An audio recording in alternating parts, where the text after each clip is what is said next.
Welcome to Health Hour! We're your hosts, Benazir and Christy, and in today's episode, we dive into the multi-faced healthcare issues plaguing America.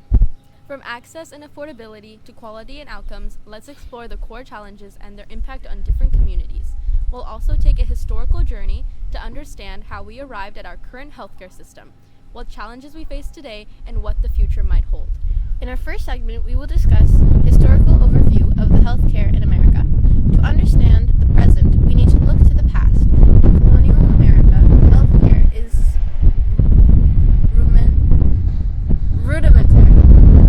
Most care was provided at home by family members with occasional visits from physicians who were often self-taught. Health inequalities in America have deep roots. In the colonial era and through much of the 19th century, healthcare access was extremely limited, especially for enslaved African Americans, indigenous peoples, and poor immigrants. These groups often relied on traditional medicine and community healers because they were excluded from mainstream medical care. Medical knowledge was limited, and treatments were based on traditional practices and herbal remedies. Hospitals, as we know them today, were scarce and primarily served the rich and white individuals. Many were limited to people of color, the poor, and the insane. In the past, education was also limited to the white individuals as well, increasing the separate factors. We can take an example of when the Spanish came to the Americas and infiltrated the natives and their homes. For example, the Columbian Exchange brought forth an insane amount of diseases and sicknesses into American soil and killed thousands of people. Many were not trained to understand how to treat these types of illnesses. You know what I heard not too long ago that was really cool? Many Native Americans kept themselves healthy and clean due to their herbal remedies that they created. According to the NIH lecture, they had their own natural medicine traditions that they used. A quote, herbs, manipulative therapies, ceremonies, and prayer are used in various combinations to prevent and treat illness. This ties into how many communities protected themselves when there was either no proper medical care or they were not able to freely use it. That also ties into the supplements that many take now, like ashwagandha, sea moss, etc. It is really cool how we have advanced from them in terms of traditional and proper medical care. Continuing on, it was discussed in a National Library of Medicine lecture that there was a strict ideology between racial and ethnic differences in healthcare access, utilization, and quality in the U.S. It highlighted several key points. 1. Racial and ethnic minorities, particularly Black and Hispanic Americans, and how they tend to receive lower quality of care compared to white Americans. Yes, my mom, who works in the medical field as a nurse and also in management, now explained that even in 2024, there are continued misrepresentations of the Black community. She emphasized that because of the melanin in their skin, the physicians lack the exact amount of critical care needed to examine any issues occurring with their skin. It is extremely disheartening to hear how many individuals go undiagnosed or with the wrong care. This is evident across a range of medical procedures and treatments. Factors contributing to these disparities include differences in insurance coverage, with minorities more likely to be uninsured or underinsured, geographic and institutional variation in the quality of care available, potential stereotyping and biases among healthcare providers, and differences in patient health behaviors and compliance. In the 19th and the early 20th centuries, racial segregation and discrimination was institutionalized in many parts of the country, including healthcare. For instance, Black Americans were often treated in separate, underfunded hospitals or not treated at all. A notable example is the Tuskegee syphilis study, which began in 1932 and involved the unethical treatment of African American men who were deliberately left untreated for syphilis to study the disease's progression. This egregious violation of medical ethics highlighted the severe mistrust between marginalized communities and the healthcare system. It is so sad how the healthcare system treated others that way. It is incredibly inhumane. It is imperative that as citizens of the U.S., we must call for more research to better understand the complex interplay of these factors and how they contribute to racial/ethnic differences in healthcare. It also highlights the need to study disparities for minority groups beyond just Black and white Americans. From the Springer publishing source, it states that the early 20th century saw widespread health disparities influenced by socioeconomic status, race, and geography. Public health initiatives were often insufficiently funded and failed to reach the most vulnerable populations.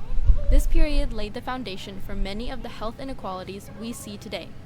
With the rise of social Darwinism in terms of race and who is the fittest and best population, it further created a divide in legislation and amenities, such as access to healthcare.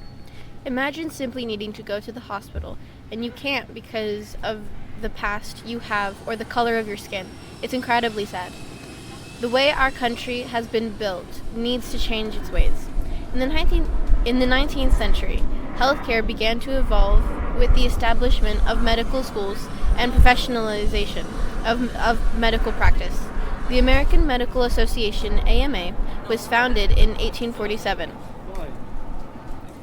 to improve the standards of medical education and practice. Despite these advancements, healthcare remained largely inaccessible to many Americans. The introduction of Medicare and Medicaid in 1965 under President Lyndon B. Johnson was a landmark moment, providing healthcare to the elderly, low-income individuals, and people with disabilities. Yet millions remained uninsured, and healthcare costs continued to rise.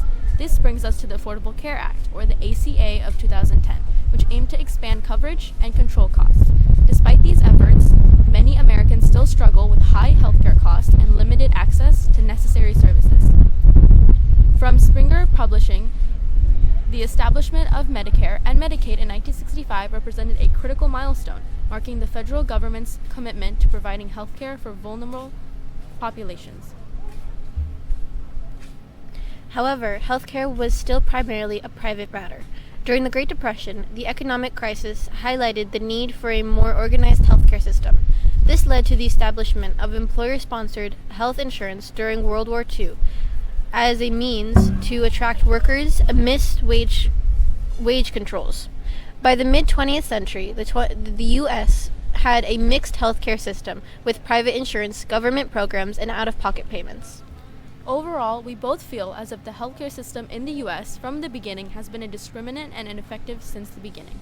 The way our government works is simply a profit-seeking venture, and it is difficult to see how our hospitals truly care for the patients. Today, health inequalities continue to manifest in various ways. Despite significant advancements in medical technology and healthcare delivery, disparities persist across racial, socioeconomic, and geographic lines.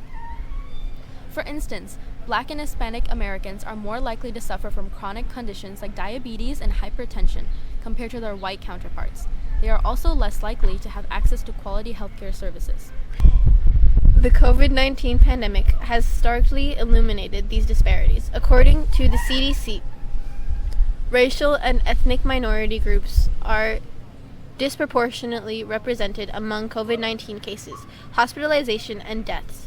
Factors contributing to this include higher rates of underlying health conditions, economic disadvantages, and limited access to health care. Healthcare access and quality also vary significantly by geographic location. Rural areas often face shortages of healthcare providers, leading to longer travel times for medical care and poorer health outcomes. Additionally, insurance coverage remains a critical issue. While the Affordable Care Act has reduced the number of uninsured Americans, disparities remain. The National Institute of Health, or NIH, notes that despite coverage gains, 30 million people remain uninsured, disproportionately affecting low-income and minority populations. The second segment of today's episode is modern healthcare issues. Fast forward to today, as we have a complex system involving private insurance, Medicare, Medicaid, and the ACA. However, according to the Centers of Disease Control and Prevention, the CDC, in 2019, 14.5% of adults aged from 18 to 64 were uninsured at the time of the interview. This statistic highlights the significant gap in coverage and affects millions of Americans. Beyond the uninsured, there are also those who are underinsured, meaning their insurance does not adequately cover their healthcare needs, leading to high out-of-pocket costs. This can discourage people from seeking medical care, leading to worsened health outcomes over time. The complexity of our healthcare systems means that navigating it can be a daunting task for many. Administrative costs and inefficiencies also contribute to high healthcare expenses. In 2020, the U.S. spent nearly 18% of its GDP on healthcare, far more than any other developed nation. Yet, health outcomes such as life expectancy and infant mortality lag behind those of other high-income countries. Our next segment is the impact on vulnerable communities. Healthcare issues don't affect everyone equally. Vulnerable communities, including rural populations, low-income families, and racial minorities, face significant disparities in healthcare access and quality. For instance, rural areas often have fewer healthcare providers, leading to longer travel times and delayed care. This can result to higher prevalence of undertreated chronic conditions. Racial and ethnic minorities also face substantial barriers. The National Institute of Health, or the NIH, notes that racial and ethnic minorities often receive lower quality healthcare than non-minorities and face more barriers in seeking care. This can be attributed to a variety of factors, including socioeconomic status, geographic location, and systemic biases within the healthcare system. This highlights the urgent need for targeted interventions to address these inequalities. Programs that increase funding for community health centers and provide incentives for healthcare providers to practice the underserved areas are crucial steps towards reducing these disparities. Our next segment is the policy and reform. For the years, various policies have been implemented to address these issues. The Affordable Care Act, or the ACA, aimed to reduce the number of uninsured and improve healthcare quality. While it made some progress, gaps remain, and many Americans still find healthcare unaffordable. According to the American Medical Association, AMA, despite reforms, nearly 30 million people remained uninsured in 2019, highlighting the ongoing challenges in achieving universal coverage. For example, the Health Equity and Accountability Act, the HEAA, introduced in various forms over the years, is comprehensive legislation aimed at eliminating racial and ethnic health disparities. It includes provisions for increasing funding for community health centers, expanding access to culturally and linguistically appropriate care, and improving data collection on health disparities. Recent proposals include a public option and even a single-payer system, which aim to provide more comprehensive coverage and reduce costs. It's essential for policymakers to consider the diverse needs of the This is why this is your part. It's essential for policymakers to consider the diverse needs of the American population and ensure that any reform efforts are inclusive and equitable. There are several more laws and legislations and programs that we can dive into, but the main thing to remember is that our country is becoming more aware of these deep-rooted issues and aiming to fix them. However, there is still much room for improvement. Our next segment is personal stories and real-life impact. These stories are from people who have allowed us to use their stories in our podcast. Thank you, Jane and John. Jane, a single mother from Texas, works 2 jobs but still struggles to afford health insurance. When her daughter fell ill, the medical bills quickly piled up, forcing her to choose between paying rent and paying for her daughter's medication. This is a stark reminder of how critical it is to have a robust and accessible healthcare system. Similarly, John, a farmer in rural Kansas, faces significant challenges accessing healthcare. The nearest hospital is over an hour away, and specialist care even further. Delays in receiving medical attention have worsened his chronic health conditions, underscoring the need for better healthcare infrastructure in rural areas. These stories elucidate the painful side of healthcare in the U.S. and how they disproportionately affect our communities. It ties into the sad reality in how, in comparison to countries in Europe and Canada, where healthcare is inexpensive or cheap, the U.S. is rising in prices, insurance, and debt. The disparity in healthcare costs between the United States and other developed countries, such as those in Europe and Canada, underscores a significant issue in the American healthcare system. While European countries and Canada offer relatively inexpensive or free healthcare at the point of service, the U.S. faces escalating costs, insurance premiums, and patient debt due to high administrative costs, pharmaceutical prices, and advanced medical services. This results in substantial medical debt and limited access to care for many Americans. disproportionately affecting lower-income individuals. Universal healthcare systems in other countries supported by cost controls and preventative care help keep healthcare affordable. To address this, the U.S. could consider comprehensive policy reform, including a public option for health insurance, stricter regulations on pharmaceutical pricing, and a greater emphasis on preventative care. According to a 2014 report by the Commonwealth Fund, the U.S. healthcare system's performance lags behind other high-income countries, further highlighting the need for significant changes. Our last segment is looking to the future. Looking to the future, the goal is to create a more equitable healthcare system that provides high-quality care for all, regardless of race, income, or geography. This involves not only expanding access to healthcare, but also addressing the broader social determinants of health that contribute to disparities. Telemedicine and digital health technologies hold promise for reducing disparities, particularly in rural and underserved areas. By providing remote access to healthcare services, telemedicine can help bridge the gap in areas with limited healthcare infrastructure. Additionally, there's a growing emphasis on culturally competent care, which involves training healthcare providers to understand and respect the diverse backgrounds of their patients. This can help build trust and improve health outcomes among minority populations. From the Springer publishing source, future efforts to address health disparities must prioritize equity, focusing on the unique needs of vulnerable populations and ensuring that healthcare reforms are inclusive and comprehensive. That's all for today's episode.